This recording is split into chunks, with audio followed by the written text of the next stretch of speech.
La empleada. Jamás olvidaré la tarde en que ella llegó a mi puerta. Fue un día de otoño, nublado, con una brisa fría que susurraba a través de las hojas secas del jardín. Estaba buscando a alguien que me ayudara con las tareas de la casa. Entre mi trabajo y los niños, apenas me daba el tiempo para respirar.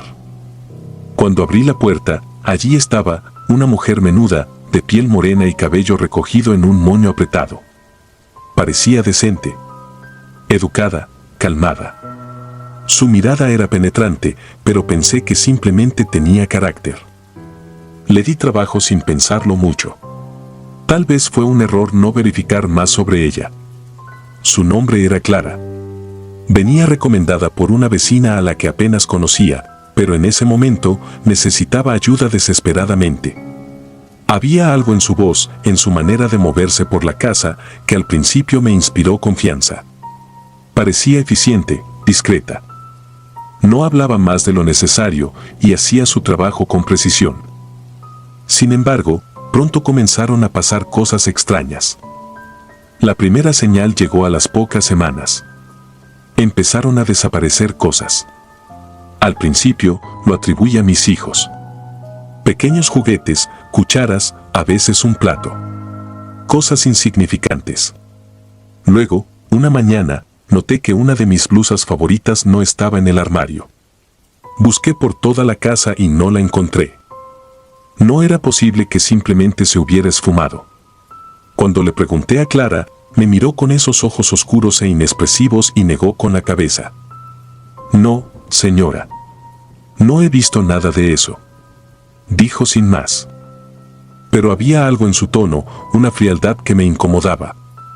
Dejé el tema, pero una sensación inquietante se instaló en el fondo de mi mente. Pasaron los días y la sensación de extrañeza creció. Mis hijos, que solían ser bulliciosos y juguetones, empezaron a comportarse de manera diferente. Estaban más callados, más retraídos. Mi hijo menor, Diego, apenas comía y se la pasaba encerrado en su cuarto, murmurando cosas ininteligibles. Una noche lo escuché decir algo entre sueños: ella está en la puerta, no dejes que entre. Pensé que era solo una pesadilla, algo pasajero. Pero la atmósfera en la casa se volvía más pesada, más densa. La energía parecía cargada de algo que no podía ver, pero que podía sentir en cada rincón, como si una presencia oscura se hubiese infiltrado en cada pared. La presencia de Clara no ayudaba. Había algo en ella, algo en sus movimientos, en sus silencios prolongados, que me hacía sentir observada, aunque estuviera de espaldas. Una noche, mientras cenábamos, noté que Diego no tocaba su comida. Estaba pálido y sus ojos parecían perdidos en algo más allá de la realidad.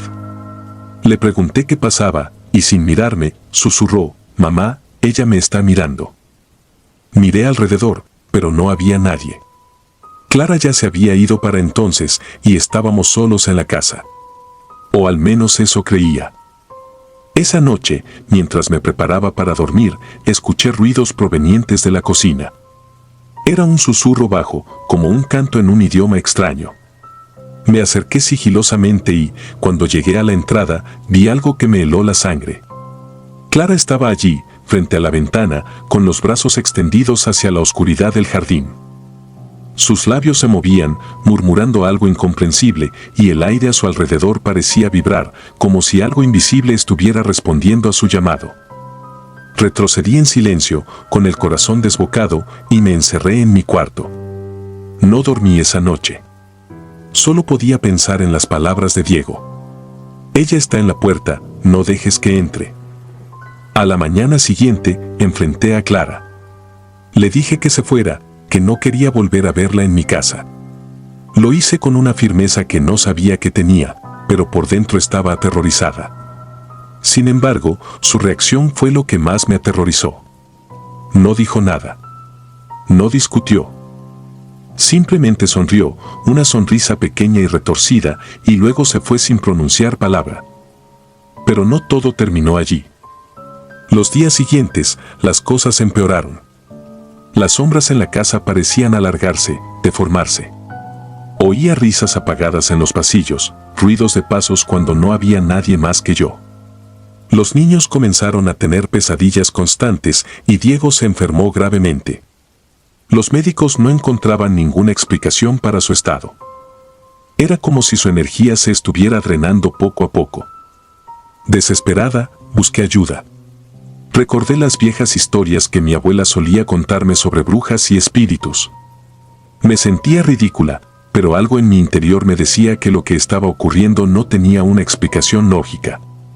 Un día, fui a ver a una curandera, una anciana que vivía en las afueras del pueblo. Cuando le conté lo que había pasado, su rostro se tornó serio.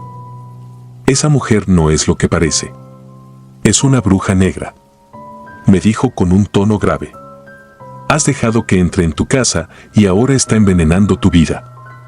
Me dio algunas instrucciones: encender velas blancas, rociar sal en las esquinas de las habitaciones y, lo más importante, mantener a mis hijos siempre a mi lado.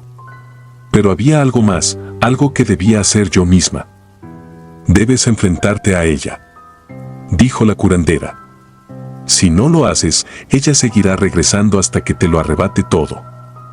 Una noche, cuando el ambiente en la casa se había vuelto insoportable, sentí que ya no podía más. Los ruidos, las sombras, las presencias invisibles, estaba al borde de la locura. Me armé de valor y con una vela encendida en la mano, salí al jardín. Sabía que Clara volvería. La había sentido observándome desde las sombras, esperando el momento adecuado para terminar lo que había empezado.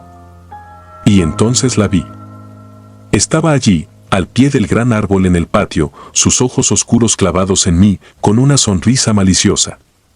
El viento parecía girar en torno a ella, como si la misma naturaleza estuviera a su servicio. No me dijo nada, no necesitaba hacerlo. Su presencia era suficiente para congelar el alma de cualquiera. Sin embargo, en ese momento, algo dentro de mí se rompió. Ya no era miedo lo que sentía. Era furia. Furia por lo que le había hecho a mis hijos, a mi hogar. Con un grito desgarrador, corrí hacia ella con la vela en alto, empujada por una fuerza que ni siquiera sabía que tenía. La golpeé con todo lo que pude. La vela se apagó en el impacto, pero el daño ya estaba hecho. Clara cayó al suelo, inerte. O eso creí. Cuando la policía llegó, después de que llamé aterrorizada, no encontraron nada. El lugar donde su cuerpo había caído estaba vacío, como si nunca hubiera estado allí. Buscamos por todo el jardín, pero no había rastro de ella. Ninguna señal de su presencia, salvo las marcas profundas que había dejado en nuestras vidas. Mis hijos se recuperaron lentamente después de eso. Los ruidos en la casa cesaron y las sombras volvieron a ser solo eso, sombras. Pero el miedo, ese nunca desapareció del todo. A veces, en las noches más oscuras, todavía siento que me observa. Y sé, en lo más profundo de mi ser, que Clara, esa maldita bruja, aún no ha terminado conmigo. El infierno en la tierra. Fui empleada doméstica por más de 10 años, en casas donde la rutina y las órdenes eran la norma. Limpiar, cocinar, servir y luego limpiar de nuevo. Durante todo ese tiempo, vi cosas que la mayoría de la gente preferiría no conocer. Pero nada, absolutamente nada, me preparó para la última casa en la que trabajé. Todavía tengo pesadillas y aunque esos monstruos están encerrados, el miedo no se ha ido. A veces pienso que escapé físicamente, pero que una parte de mí sigue atrapada en esa casa, en ese infierno. Todo empezó de manera extraña, aunque en aquel entonces no lo supe reconocer.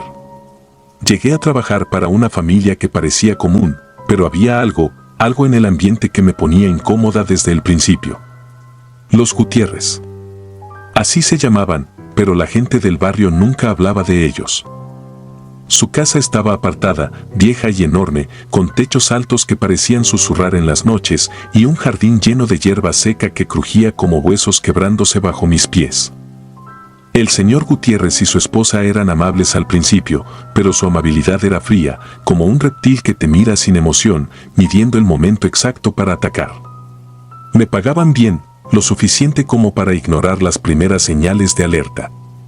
Lo que no podía ignorar era la rutina extraña que tenían. Nunca salían. Nunca recibían visitas, salvo por unas figuras encapuchadas que veía entrar al sótano de la casa cada viernes por la noche. No pregunté nada. No era mi lugar cuestionar, o eso me repetía a mí misma. Durante meses, simplemente limpié y cociné, manteniéndome lo más alejada posible de esas sombras que rondaban en la oscuridad. Pero algo cambió. La señora Gutiérrez empezó a vigilarme. No de una manera normal, sino con una intensidad que me hacía sentir como si fuera un ratón atrapado bajo la mirada de una serpiente. Sus ojos seguían cada uno de mis movimientos, y cuando le preguntaba si necesitaba algo, ella solo sonreía con una sonrisa que no alcanzaba sus ojos, una sonrisa muerta. Los olores también comenzaron a cambiar. Al principio, la casa olía a madera vieja y a los guisos que yo preparaba. Pero luego, un hedor penetrante empezó a filtrarse desde el sótano. Un olor metálico, pútrido, como si la misma muerte se hubiese instalado bajo los tablones de ese lugar. Pensé en decirles algo, pero las palabras morían en mi garganta cada vez que veía el rostro inexpresivo del señor Gutiérrez. La señora Gutiérrez me asignó nuevas tareas. Entre ellas, bajar al sótano. Me dijo que debía limpiarlo a fondo, que hacía tiempo que no se utilizaba. Mentía. Lo sabía. La primera vez que bajé, la oscuridad me envolvió como un manto, y tuve que usar una linterna que apenas iluminaba las paredes de piedra cubiertas de una humedad viscosa. Sentí algo moverse en las sombras, pero no vi nada, o eso quise creer. Las siguientes veces que bajé, sentí una presencia, algo más que el simple eco de mis pasos. Las paredes parecían respirar, y en la penumbra, juraría que escuchaba susurros. El sótano era mucho más grande de lo que parecía desde arriba, con túneles que se ramificaban en direcciones imposibles. Cada vez que bajaba, sentía que me adentraba más en una especie de laberinto que no tenía fin. Pero fue en una noche de tormenta cuando descubrí la verdad. Había llovido durante horas. Los truenos retumbaban en las ventanas y los relámpagos iluminaban fugazmente el interior de la casa. Estaba recogiendo la cocina cuando escuché los pasos. No eran los pasos tranquilos y arrastrados del señor Gutiérrez, ni el taconeo metódico de su esposa. Estos eran distintos. Pesados, urgentes. Venían del sótano. Me quedé quieta, paralizada, pero entonces los escuché de nuevo, y esta vez acompañados de voces, murmullos que no lograba descifrar. No pude más. Mi curiosidad, ese error humano tan común, me venció. Tomé la linterna y bajé las escaleras del sótano, sabiendo que algo en mi vida cambiaría para siempre esa noche. El aire era denso, casi irrespirable. A mitad de camino, el hedor que tanto había sentido antes se intensificó, ahora mezclado con un aroma acre de quemado. No eran velas, ni incienso. Era carne. Carne quemada. Avancé más. Al llegar al fondo de la escalera, vi una puerta que nunca antes había notado. Estaba entreabierta y una luz rojiza salía de ella, pulsando suavemente como si respirara. Me acerqué en silencio, tratando de controlar el temblor en mis manos. Me asomé por la rendija y lo que vi me heló la sangre. Allí estaban los Gutiérrez, de pie en medio de una habitación circular, rodeados de símbolos extraños dibujados en el suelo con sangre. Sobre una mesa de piedra, un cuerpo. No de un animal. Era una persona, o lo que quedaba de ella. La piel estaba desgarrada, y la carne expuesta parecía haber sido mordida, arrancada a pedazos. No podía apartar la vista. Mis piernas flaquearon, y una arcada subió por mi garganta, pero me tapé la boca antes de hacer algún ruido. La señora Gutiérrez levantó un cuchillo, susurrando palabras en un idioma que jamás había oído. Las figuras encapuchadas que antes solo veía entrar los viernes rodeaban la mesa, observando en silencio. Sus capuchas se movían ligeramente, como si debajo de ellas hubiera algo más que simples cabezas humanas. «Que el sacrificio sea ofrecido», dijo la señora, su voz suave pero cargada de una maldad indescriptible. Vi cómo bajaba el cuchillo, y no pude contener el grito. Fue un reflejo, una reacción involuntaria ante la absoluta monstruosidad que tenía frente a mí. La luz del sótano parpadeó, y en el siguiente instante, todas las miradas se volvieron hacia mí. Corrí. Subí las escaleras como una posesa, sin atreverme a mirar atrás. Escuchaba los pasos detrás de mí, pesados y frenéticos. Algo me rozó el brazo en el último escalón, pero me solté con un grito, lanzando la linterna detrás de mí en un acto desesperado. Alcancé la puerta principal, salí corriendo bajo la lluvia, con el viento aullando en mis oídos. Me escondí en los callejones de la ciudad, sin atreverme a regresar a casa, sintiendo que esas sombras encapuchadas podían estar en cualquier esquina, esperando para arrastrarme de vuelta. Solo al amanecer me atreví a ir a la comisaría, temblando y empapada, con la mirada perdida. Les conté lo que vi, tartamudeando entre sollozos. Al principio no me creyeron, pero cuando los llevaron a juicio y se encontraron los cuerpos en el sótano, enterrados en túneles que se extendían más allá de lo imaginable, no pudieron ignorarlo. Los Gutiérrez fueron condenados a cadena perpetua, y los periódicos cubrieron el caso durante semanas. La gente estaba horrorizada, pero a mí, la condena no me dio alivio. ¿Qué más había en esos túneles que nunca se encontró? ¿Qué clase de rituales hacían cada viernes? Y sobre todo, ¿qué eran realmente esas figuras encapuchadas? Porque cada vez que me despertaba en medio de la noche, con el eco de susurros en mis oídos, sabía que esos seres no eran simplemente humanos. Y aunque ellos estén en prisión, sigo sintiendo que algo me sigue vigilando, algo que nunca será encerrado. Ahora, cada vez que escucho el crujido de la madera vieja, cada vez que veo una sombra moverse en la oscuridad, el miedo regresa. Porque el infierno no es un lugar debajo de la tierra. El infierno está aquí, entre nosotros, en esas casas apartadas, en los rincones donde la luz no llega, donde los monstruos no son criaturas de pesadilla, sino personas a las que servimos. Y yo, aunque escapé con vida, sé que nunca estaré realmente libre. El mismo infierno es aquí, en la tierra de los vivos. El niño del pasillo. Mi nombre es Paula, y nací y crecí en las afueras de Buenos Aires, en un pequeño pueblo donde todo el mundo se conoce. Siempre me consideré una persona sencilla, alguien que se conforma con lo necesario para vivir. Mi madre fue empleada doméstica toda su vida, y cuando llegué a la mayoría de edad, supe que ese también sería mi camino. No me importaba mucho lo que la gente dijera, el trabajo es trabajo, y nunca me ha asustado ensuciarme las manos. Hace unos meses, conseguí un empleo en una casa enorme en el barrio de Palermo. Era una de esas mansiones antiguas, con techos altos y habitaciones enormes que parecían no tener fin. Los dueños, la familia Beltrán, eran personas educadas pero algo distantes, especialmente la señora de la casa, Marta. Nunca fue grosera, pero siempre había algo en su mirada que me hacía sentir incómoda, como si supiera algo que yo no. Mi trabajo consistía en mantener la casa en orden, cocinar y cuidar a los dos niños, Tomás y Camila, de 7 y 5 años respectivamente. Eran niños tranquilos, quizás demasiado tranquilos para su edad.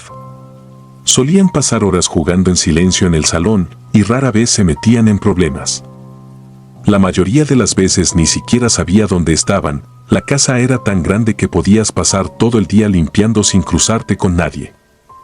Había algo particular sobre esa casa, algo que no podía poner en palabras. Desde el primer día sentí una especie de presencia, como si siempre estuviera siendo observada, incluso cuando estaba sola. Tal vez fue por la advertencia que recibí el primer día, cuando la señora Marta me llevó a recorrer la casa. Caminamos por todos los pisos, mostrándome cada rincón, cada habitación, hasta que llegamos a un pasillo en el segundo piso. Allí se detuvo de golpe, me miró con una seriedad que no había visto en su rostro hasta ese momento, y me dijo: «Este pasillo debe mantenerse cerrado siempre, Paula. No quiero que te acerques a él ni que intentes abrir ninguna de sus puertas. ¿Entendido?». Asentí, un poco sorprendida, pero no hice preguntas. ¿Por qué lo haría? Después de todo, yo solo estaba allí para trabajar, no para cuestionar las reglas de la casa. Sin embargo, no pude evitar sentir una especie de curiosidad morbosa. Cada vez que pasaba cerca de ese pasillo, me recorría un escalofrío por la espalda. Era como si el aire allí fuera más frío, más denso, como si algo detrás de esas puertas estuviera esperando. Las primeras semanas fueron normales. Hacía mi trabajo, me ocupaba de los niños, y aunque siempre sentía ese peso en el ambiente, nada fuera de lo común sucedía. Hasta que una noche, todo cambió. Era tarde, quizás pasada la medianoche. Los señores Beltrán habían salido a una cena y no regresarían hasta la madrugada, así que tenía la casa para mí. Los niños ya estaban dormidos y yo me dispuse a acostarme en la pequeña habitación que me habían asignado, una modesta pero cómoda estancia en el ala de servicio. Apenas apagué la luz, escuché algo. Al principio pensé que era el viento, pero pronto me di cuenta de que era otra cosa. Unas risas. Risas infantiles. Provenían del segundo piso, de donde estaban las habitaciones de los niños. Me levanté, pensando que Tomás o Camila se habían despertado, tal vez jugando a escondidas. Subí las escaleras en silencio, sin querer despertar a nadie. Cuando llegué al pasillo, las risas se hicieron más nítidas, pero no provenían de las habitaciones de los niños. Venían del otro lado. De un pasillo que debía mantenerse cerrado. Me quedé quieta, paralizada. Mi primer instinto fue ignorar el sonido, regresar a mi cuarto y pretender que no había escuchado nada. Pero las risas continuaron, esta vez más suaves, casi como susurros. Mi corazón empezó a latir más rápido. ¿Y si los niños habían entrado allí por accidente? Si algo les pasaba, sería mi responsabilidad. Respiré hondo y, sin pensarlo demasiado, caminé hacia el pasillo prohibido. La puerta que los separaba del resto de la casa estaba apenas entreabierta, algo que me pareció extraño, porque siempre me aseguraba de mantenerla cerrada, tal como la señora Marta me había indicado. Empujé la puerta lentamente y me adentré. El pasillo era largo y oscuro, apenas iluminado por una pequeña lámpara al final. Las risas se escuchaban con mayor claridad. Avancé, sintiendo como cada paso que daba hacía que el aire se volviera más pesado, como si el lugar estuviera impregnado de algo maligno. Y entonces lo vi. Al final del pasillo, en el suelo, había un niño. Estaba de espaldas, jugando con algo, una especie de muñeco o juguete que no alcancé a distinguir. Era pequeño, demasiado pequeño para ser Tomás, pero de alguna manera asumí que debía ser él. Tomás, susurré, mi voz temblorosa, incapaz de salir con fuerza. El niño no respondió. Siguió jugando, ajeno a mi presencia. Me acerqué lentamente, tratando de no asustarlo. Pero algo no estaba bien. No podía explicarlo en ese momento, pero había algo en la forma en que se movía, en la quietud del aire a su alrededor, que me llenó de un terror irracional. Quería salir corriendo, pero mis piernas no respondían. Seguí acercándome, como si algo me empujara hacia él. Cuando estuve lo suficientemente cerca, me arrodillé frente a él y entonces lo vi. No tenía rostro. Solo había una sombra oscura donde deberían estar sus ojos, su boca, su nariz. Una sombra que parecía moverse, como si estuviera viva, respirando. Di un paso atrás, mi corazón latiendo tan rápido que pensé que me desmayaría. El niño se quedó inmóvil por un momento, pero luego giró su cabeza hacia mí, su cara oscura centrándose en la mía. Sentí que el suelo desaparecía bajo mis pies, y lo único que podía hacer era gritar. Gritar con todas mis fuerzas. No sé cómo, pero logré correr. Corrí hasta mi cuarto y cerré la puerta de golpe, respirando con dificultad, me encerré allí, temblando, hasta que los señores Beltrán regresaron. No dije nada. ¿Qué podía decir? ¿Qué había visto a un niño sin rostro en su casa? Los días siguientes transcurrieron en un estado de tensión insoportable, pues no podía mirar el pasillo sin recordar lo que había visto. Las risas, el niño, todo seguía presente en mi mente, sin embargo, traté de continuar con mi trabajo, ignorando el miedo que se apoderaba de mí cada vez que estaba sola en la casa. Una noche, mientras preparaba la cena, sentí una presencia detrás de mí, me giré rápidamente, pero no había nadie. Respiré aliviada, pero entonces lo vi de reojo, una figura, apenas una sombra, parada al final del pasillo. Era él, el niño sin rostro. Esta vez no se movió, solo estaba allí, observándome desde las sombras, y supe que nunca me dejaría en paz, no en esa casa. Decidí renunciar al día siguiente. Pues le dije a la señora Marta que necesitaba regresar a mi pueblo por asuntos familiares, y aunque me miró con desconfianza, no puso objeciones. Me fui de esa casa sin mirar atrás, pero el terror nunca desapareció del todo. A veces, en medio de la noche, aún escucho las risas y cuando cierro los ojos, veo su rostro, o más bien, la ausencia de él. Nunca le conté a nadie lo que sucedió en esa casa, pero sé que lo que vi fue real. Algo vive en ese pasillo, algo que no debería existir. Y me temo que no soy la única que lo ha visto. La presencia en la casa. Mi nombre es Clarisa. Soy de Lima y trabajo como empleada doméstica desde hace años. Es un trabajo duro, pero a veces uno tiene suerte y encuentra un buen hogar donde, aunque no eres parte de la familia, al menos te tratan con respeto. Al principio, pensé que eso me había sucedido cuando llegué a la casa de los Torres. Una casa antigua, grande, de techos altos y muebles de madera maciza, en un barrio que, aunque no es de los más caros, tiene su historia. La casa misma es una reliquia, con más de 100 años de antigüedad. Pero desde el principio, hubo algo en el aire que me hizo sentir incómoda. Los Torres son una familia amable, no puedo quejarme. El señor Torres es un hombre serio, siempre ocupado con su trabajo. La señora Torres es más amigable, pero pasa mucho tiempo fuera de la casa. Los niños están en el colegio la mayor parte del día, y cuando vuelven, están más interesados en sus teléfonos y videojuegos que en hablar conmigo. Eso me deja a solas durante largas horas, limpiando y ordenando. Y, por mucho que lo intenté, no podía ignorar la sensación de que alguien, o algo, me observaba mientras trabajaba. Esa sensación me atormentaba más en la sala. Es el corazón de la casa, con un gran ventanal que da al jardín y una chimenea antigua que ya casi nadie usa. Y allí, justo sobre la chimenea, está el retrato. Un cuadro viejo, casi desvaído, de una mujer que supe desde el principio que no era parte de la familia actual. La señora Torres me contó, en una de nuestras primeras conversaciones, que era su abuela. Me dijo que murió hace muchos años, en circunstancias un tanto trágicas. No me dio detalles, y yo no quise preguntar más. Pero desde el primer momento, sentí algo raro cada vez que mis ojos se cruzaban con los de esa mujer en el cuadro. La abuela tenía una expresión dura, como si estuviera molesta, siempre vigilante. Su rostro era rígido, con unos ojos profundos que parecían seguirme mientras limpiaba la sala. Al principio, lo atribuí a una ilusión óptica. He oído que hay cuadros que parecen moverse o seguirte con la mirada dependiendo de cómo se refleje la luz.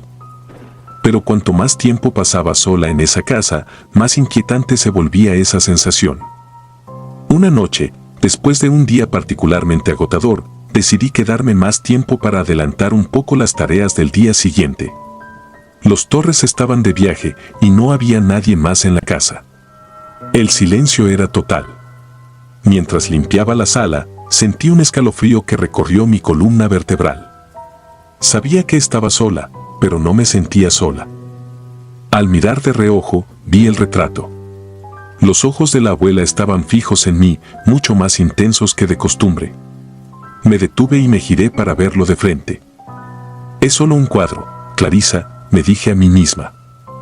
Intenté seguir con mi trabajo, pero sentía una presión en el pecho, como si el aire en la sala se hubiera vuelto pesado. En algún momento, el sonido de mis pasos sobre el suelo de madera empezó a parecerme demasiado ruidoso, como si algo, o alguien, estuviera prestando demasiada atención a cada movimiento que hacía. Decidí terminar lo más rápido posible. No había razón para sentirme así. Pero justo cuando me acercaba a la chimenea para limpiar las cenizas, lo vi, el cuadro se había inclinado, como si alguien lo hubiera movido. Mi corazón empezó a latir más rápido. Estaba segura de que no lo había tocado, nadie más había estado en la casa. Me acerqué lentamente, intentando calmarme. Cuando estuve a solo unos centímetros, noté que los ojos de la abuela ya no solo me miraban, parecían brillar, como si dentro del cuadro hubiera un fuego pequeño y oculto. No pude evitar mirar fijamente, y entonces, en un abrir y cerrar de ojos, lo vi. Los labios del retrato, esos labios pintados que durante todo el tiempo habían permanecido inmóviles, se movieron. Retrocedí de golpe, tropezando con una mesita detrás de mí. Algo cayó al suelo con un estruendo, pero no me importó. Me quedé mirando el cuadro, esperando que el movimiento hubiera sido solo un truco de mi imaginación. Pero los ojos de la abuela no dejaban de mirarme, y aunque ya no veía sus labios moverse, la sensación de amenaza era palpable. No podía quedarme ahí más tiempo. Apagué las luces y salí de la sala, pero el miedo me acompañaba mientras subía corriendo a mi cuarto. Esa noche no dormí bien. Me desperté varias veces con la sensación de que alguien estaba parado a los pies de mi cama, observándome. Cada vez que encendía la luz, no había nadie, pero el miedo no se iba. El reloj marcaba las 3 de la madrugada cuando escuché un sonido proveniente del piso de abajo. Era un crujido suave, como si algo pesado se estuviera moviendo sobre el suelo de madera. Me quedé inmóvil en mi cama, con el corazón acelerado, intentando convencerme de que era la casa, vieja y ruidosa, la que hacía esos sonidos. Pero entonces lo escuché otra vez, más claro, más cercano. Algo, o alguien, se movía por la sala. No podía quedarme en la cama sabiendo que algo andaba mal. Tomé el celular, encendí la linterna y bajé las escaleras con el corazón en la garganta. El silencio era espeso y el sonido de mis propios pasos me hacía temblar. Cuando llegué a la sala, noté algo extraño. El cuadro de la abuela estaba girado hacia la pared. Eso no tenía ningún sentido. Nadie más había estado ahí. Y fue entonces cuando lo vi, justo debajo del cuadro, en la chimenea, había algo escrito. Me acerqué despacio, sintiendo como el miedo me paralizaba el cuerpo. Eran palabras escritas con lo que parecía sangre seca. Decían, no te atrevas a mirarme. Mi estómago se revolvió, y un escalofrío me recorrió de pies a cabeza. Quise gritar, pero no me salió la voz. No entendía qué estaba pasando, pero todo mi ser me gritaba que debía salir de esa casa, que debía huir antes de que algo terrible sucediera. Subí corriendo las escaleras, recogí lo poco que tenía y me encerré en mi cuarto. Durante el resto de la noche, no dejé de oír ruidos en la casa, susurros, crujidos y ese sonido suave de algo arrastrándose. No pegué un ojo hasta que salió el sol. A la mañana siguiente, llamé a la señora Torres. Le expliqué que algo raro estaba pasando, que alguien debía haber entrado a la casa. Ella no parecía preocupada, pero accedió a volver más temprano de lo planeado. Mientras los esperaba, no me atreví a bajar a la sala. Cuando finalmente llegaron, les conté todo. El señor Torres bajó a la sala y después de unos minutos subió con una expresión extraña en el rostro. No hay nada, dijo. El cuadro estaba en su lugar, sin rastro de haber sido girado. Y la frase en la chimenea, la que estaba escrita con sangre, había desaparecido. No supe qué decir. Estaba segura de lo que había visto, de lo que había sentido. No era mi imaginación. Esa casa, o más específicamente, ese cuadro, guardaba algo oscuro, algo que no pertenecía al mundo de los vivos. Fue entonces cuando la señora Torres me miró fijamente y me dijo algo que nunca olvidaré. Clarisa, hay algo que no te conté sobre mi abuela. Se decía que practicaba la brujería. Nadie sabe exactamente cómo murió, pero muchos en la familia creen que sigue aquí, vigilando. Especialmente aquellos que se atreven a mirarla demasiado. Sentí que el suelo bajo mis pies se desmoronaba. Dejé ese trabajo al día siguiente. Y aunque nunca he vuelto a ver a la familia Torres, el recuerdo de esa mirada, de esos ojos que me seguían a donde fuera, aún me persigue. Hasta el día de hoy, cada vez que paso frente a un cuadro antiguo, no puedo evitar sentir que, de alguna forma, ella todavía me está observando. El amor prohibido. No sé cómo empecé a escribir estas palabras, ni qué me lleva a dejarlas por escrito. Quizás es un intento desesperado de entender lo que sucedió, o tal vez, en lo más profundo de mí, sé que necesito confesarlo. Necesito liberar este peso que me está destruyendo desde adentro. Estoy arrepentido, sí, aunque la palabra se queda corta. El terror me persigue, me atormenta y me hace recordar cada detalle de lo que pasó. La culpa es como un veneno lento que me consume. Sé que, de alguna manera, esto me hará pagar por lo que hice, pero al menos así podré advertir a quien lea estas palabras. Quizá puedas aprender de mi error y evitar el horror que se apoderó de mi vida. Todo comenzó de manera inocente. Al menos, así lo veía yo en ese momento. Era una aventura, un desliz, un escape de la rutina. Algo de lo que nadie se enteraría. Mi esposa siempre estaba ocupada con el trabajo y los niños, y aunque nunca tuve una queja real sobre nuestro matrimonio, había algo en Mariana, la empleada que contratamos hace casi un año, que me resultaba hipnótico. Era su mirada, sus gestos suaves, una mezcla de sumisión y control en su comportamiento que, de manera insospechada, me atraía más de lo que estaba dispuesto a admitir. No sé en qué momento crucé la línea, pero lo hice. Y lo que comenzó como una serie de encuentros furtivos terminó convirtiéndose en una obsesión.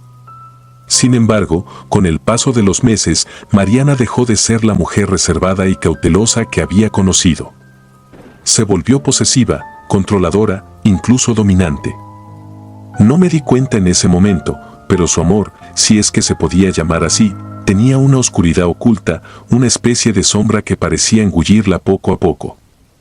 No fue hasta que empezaron las desgracias en casa que empecé a notar que algo no estaba bien. Primero fueron las pequeñas cosas, los niños se enfermaban sin razón aparente. Dolores de cabeza, fiebres extrañas, vómitos repentinos. Llevamos a los niños al médico, pero no encontraron nada anormal. Mi esposa también comenzó a sentirse débil, cansada, como si algo le drenara la energía. Al principio, lo atribuimos al estrés, a la carga diaria del trabajo y la crianza, pero con el tiempo, la situación empeoró. A mi esposa comenzaron a aparecerle marcas en la piel, como moretones sin explicación. Yo también me sentía extraño, más irritable, más débil. Fue una tarde, mientras volvía del trabajo más temprano de lo habitual, cuando descubrí algo que me heló la sangre. Mariana no esperaba que llegara a casa tan pronto, así que la encontré en la cocina, de espaldas a mí, con la luz tenue del atardecer filtrándose por las ventanas. Al principio no vi nada fuera de lo normal, pero cuando me acerqué, algo llamó mi atención. Estaba revolviendo algo en una cazuela, una mezcla espesa y oscura.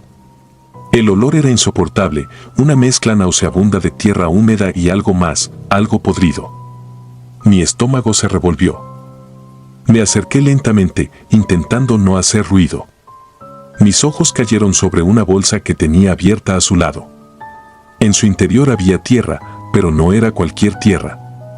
Reconocí el color grisáceo y el olor característico de inmediato, era tierra de cementerio. Un escalofrío recorrió mi columna. Todo encajaba en ese momento, las enfermedades de mis hijos, el deterioro de mi esposa, mis propias dolencias. Todo formaba parte de algo mucho más siniestro, algo que estaba más allá de mi comprensión. No pude contenerme más. Le grité, exigiendo saber qué estaba haciendo. Mariana me miró con unos ojos vacíos, casi como si no me reconociera. Lo que salió de su boca no fue una explicación, sino una confesión. Estaba envenenando a mi familia, lentamente, utilizando ingredientes que había recolectado en cementerios y otros lugares oscuros. La mezcla que estaba preparando no solo contenía tierra de panteón, sino también restos de animales muertos, huesos molidos y algo que mencionó como cenizas de espíritu. Me quedé congelado mientras ella hablaba. No podía creer lo que estaba escuchando. Mariana me había hablado en ocasiones sobre su abuela, una curandera de un pueblo remoto, pero nunca había creído en esas cosas. Pensaba que eran supersticiones, cuentos para asustar a los ignorantes. Ahora, todo lo que había ignorado durante tanto tiempo se presentaba ante mí con una claridad aterradora. Intenté detenerla, pero ella simplemente me miró con una sonrisa torcida y se acercó lentamente, cuchillo en mano. La situación se había salido de control. Todo lo que alguna vez creí posible se desmoronaba frente a mis ojos. Me lancé sobre ella, quitándole el cuchillo de las manos, y la empujé al suelo. Mariana gritó algo en un idioma que no entendí, una especie de conjuro o maldición, pero no me detuve. Sabía que tenía que hacer algo, que no podía permitir que su veneno llegara a mis hijos. La dejé allí en la cocina, retorciéndose en el suelo, y corrí hacia el cuarto de los niños. Encontré sus camas deshechas, los juguetes esparcidos por el suelo. Mi corazón se aceleró cuando vi a mi esposa en el umbral de la puerta, débil, apenas capaz de mantenerse en pie. En ese momento supe que, de alguna manera, Mariana había logrado mantenernos bajo su control durante meses, debilitándonos poco a poco. Llamé a un amigo de confianza, un sacerdote que conocía desde la infancia. No creía en lo sobrenatural, pero algo en mí gritaba que necesitaba ayuda más allá de la medicina o la policía. El padre Andrés llegó esa misma noche y juntos recorrimos la casa. Mariana había desaparecido, pero su presencia aún se sentía en cada rincón, como si las paredes hubieran absorbido su maldad. Andrés rezó en cada habitación, bendijo la casa con agua bendita y, finalmente, encontró lo que estaba buscando, un pequeño altar oculto en el sótano, donde Mariana había estado realizando sus ritos. Era un espacio lleno de objetos perturbadores, fotografías de mi familia clavadas con alfileres, restos de animales sacrificados y más tierra de panteón esparcida en pequeños montículos. Durante las siguientes semanas intentamos recuperarnos. Mi esposa y mis hijos, aunque aún débiles, comenzaron a mejorar. Yo, por otro lado, no podía olvidar lo que había sucedido. Cada vez que cerraba los ojos, veía a Mariana, sentía su respiración en mi nuca, su mirada clavada en mí como una advertencia. Sabía que, aunque habíamos logrado detenerla, no estábamos a salvo. Algo en mi interior me decía que lo peor aún estaba por llegar. Y llegó. Unos meses después, una noche en la que pensé que todo estaba volviendo a la normalidad, desperté abruptamente. No sé qué me sacó del sueño, pero el silencio en la casa era opresivo. Me levanté y fui a revisar a los niños. Al abrir la puerta de su cuarto, me encontré con una escena que jamás olvidaré. Allí, de pie, frente a las camas de mis hijos, estaba Mariana, con la misma sonrisa torcida de aquella tarde en la cocina. No sé cómo había logrado entrar, pero allí estaba, su cuerpo retorcido en una posición antinatural, como una sombra imposible de desvanecer. No me moví, ni siquiera grité. Mi mente se negó a aceptar lo que estaba viendo.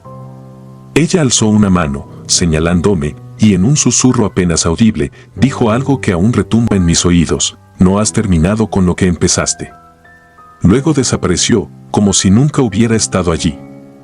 Desde esa noche, el terror no me ha abandonado. Mi esposa y mis hijos duermen tranquilos, ajenos a lo que sucede, pero yo no. Cada vez que cierro los ojos, la veo. Sé que está esperando el momento adecuado, que su venganza aún no ha terminado. Si disfrutas de los relatos, te invitamos a apoyarnos con un like y un comentario, ya que eso nos ayuda muchísimo. Además, si aún no estás suscrito o suscrita, te animamos a formar parte de la comunidad del terror. Muchas gracias por escucharnos y por tu apoyo.